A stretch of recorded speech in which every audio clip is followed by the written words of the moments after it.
అందరికీ నమస్కారం అండి. ఈరోజు నేను చేయబోతున్న వీడియో ఏంటంటే రిగ్రెట్, పశ్చాత్తాపం.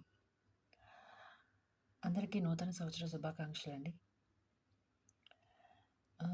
ఇప్పటివరకు అందరూ నన్ను బాగా నా వీడియోస్‌కి సబ్స్క్రైబ్, లైక్ అలా చేస్తూ నన్ను సపోర్ట్ చేస్తున్నందుకు ధన్యవాదాలు.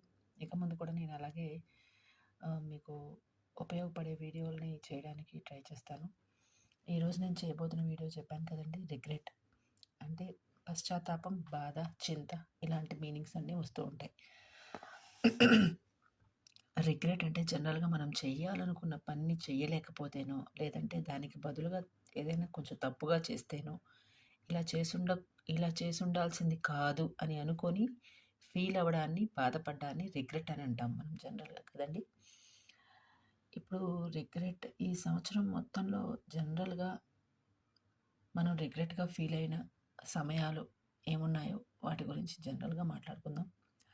అదేంటంటే మనము జనరల్‌గా ఏదైనా పని చేయలేనప్పుడో, లేకపోతే అనుకున్న పని సకాలంలో చేయలేనప్పుడో, లేదంటే దానికి బదులుగా కొంచెం ఏదైనా పొరపాటుగా చేసినప్పుడో, ఇలా ఫీల్ అవుతూ ఉంటాం. ఇలా చేసుండాల్సింది కాదు అనేసి.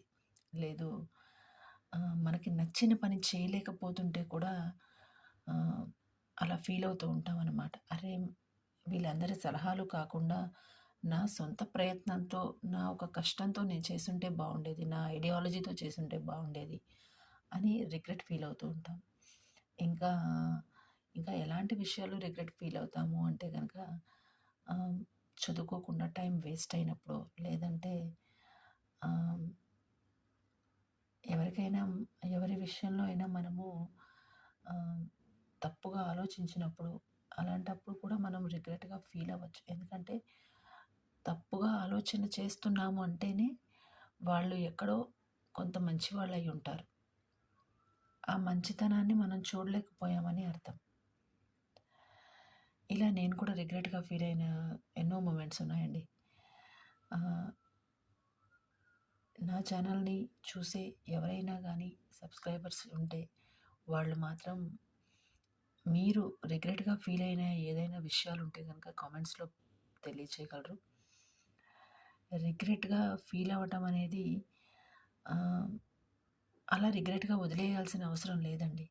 మనము బాధపడుతున్నాము అంటేనే ఆ విషయం గురించి మనము తప్పు చేయకుండా ఉండాల్సిందే అని అనుకుంటున్నామంటేనే కొంత సరైన దారిలో ఉన్నామని అర్థం. ఎందుకంటే ఆ తప్పు చేయకుండా ఉండాల్సిందనే ఫీల్ మనలో వచ్చిందంటే మనం సరైన దారిలోకి